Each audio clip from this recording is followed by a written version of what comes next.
The first sound was thunder. Not from the sky, but from the earth splitting open beneath a horse's hooves, the kind of crash that carried across canyons and rattled even the loneliest heart. His horse stumbled near the ridge, and the rancher cursed under his breath, steadying the reins. That stumble was a reminder of everything that could break without warning: horses, fences, men, whole lives. He had lived years inside that silence. Once there had been a woman who laughed in his cabin, who placed wildflowers in chipped cups and filled his nights with more warmth than fire ever could. But grief came without knocking. It stole her from him in a fevered week, leaving nothing but empty walls and a man who learned to ride further each day so he could avoid hearing his own footsteps echo at night.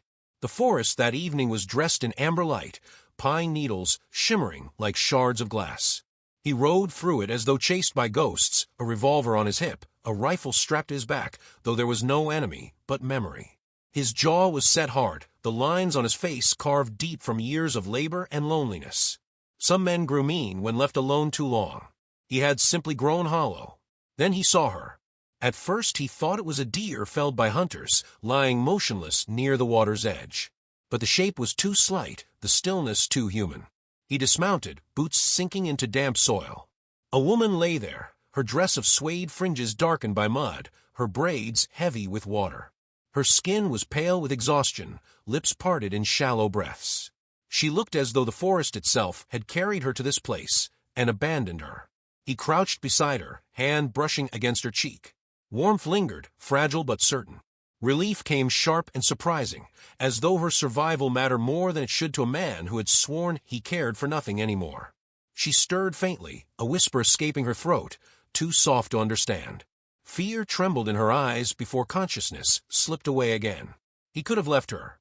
God knows he told himself that. But his body moved before thought could argue. He lifted her into his arms, her weight featherlight compared to the burden he carried inside. The horse shifted nervously as he mounted with her pressed close against his chest. He rode hard for home, the rhythm of hooves echoing like a second heartbeat. The sky bruised with storm, as if the heavens disapproved of what he carried. His cabin, perched against the foothills, was built from logs he had split alone, every wall a testament to sweat and stubbornness. Now it felt different the moment he stepped through the door. He laid her gently on his bed, covering her with a quilt faded by years.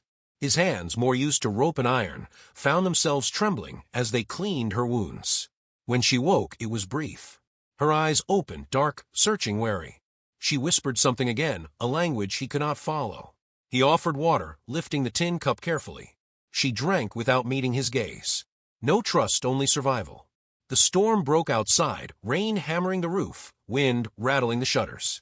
Inside, silence stretched between them. He sat at the table, staring at the glow of the fire, pretending he did not notice her watching him with guarded curiosity. He thought of how his neighbors would talk if they knew. They already called him ghost, hermit, broken man. What would they call him now? But as he watched her drift back into uneasy sleep, the cabin no longer felt like a tomb. For the first time in years, he was not alone with the weight of his grief. He felt something shift, small, fragile, but undeniable, as though fate had cracked open a window in the walls he had built around himself. The thunder outside shook the mountains, but the real storm stirred in his chest. He told himself he had saved her out of duty, out of decency. Yet he knew better. He knew that when she opened her eyes fully, when she spoke without fear, his life would no longer belong only to himself. And that terrified him more than any storm. A scream tore through his sleep. Not the storm this time, but something human, raw, and broken. He leapt from the chair by the fire, hand already on the revolver, but the cabin held only shadows, and her trembling frame curled beneath the quilt. She thrashed as if chased by wolves in her dreams, words spilling from her lips in a language he couldn't reach. He touched her shoulder gently, and her eyes flew open, wide and glistening. For a moment she looked at him as though he were one of the monsters, then the fear drained, leaving only exhaustion. She sank back, breathing hard.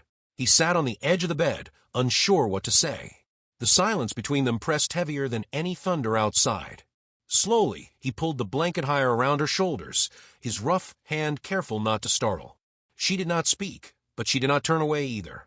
That small allowance felt like the first stone removed from a wall that had stood too long. Morning broke pale and silver, the storm washed away, but the air thick with pine and damp earth.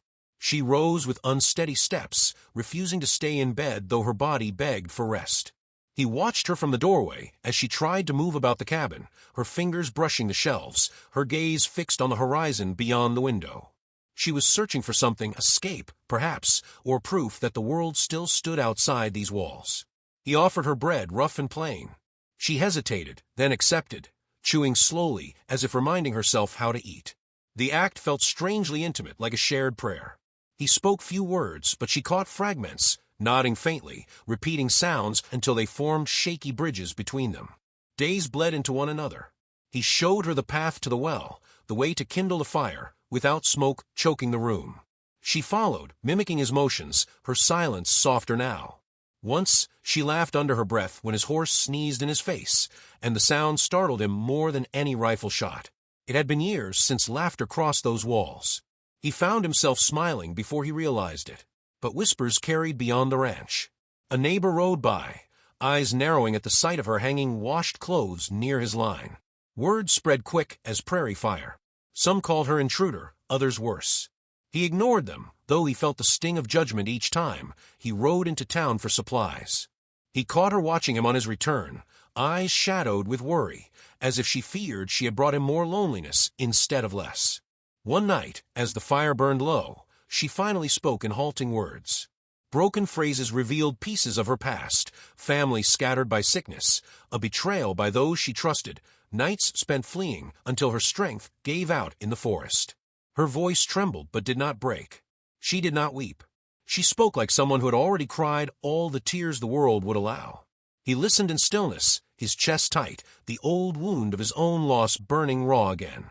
Yet for the first time, that pain did not feel like an end. It felt like a bridge between them. He told her of his own grief, not in long stories but in fragments, how his cabin had been built for two, how the silence had nearly swallowed him whole. She met his gaze then, truly met it, and something passed between them that required no language at all. Not desire, not yet, but recognition. Two broken souls who had stumbled into the same clearing, both afraid, both still breathing.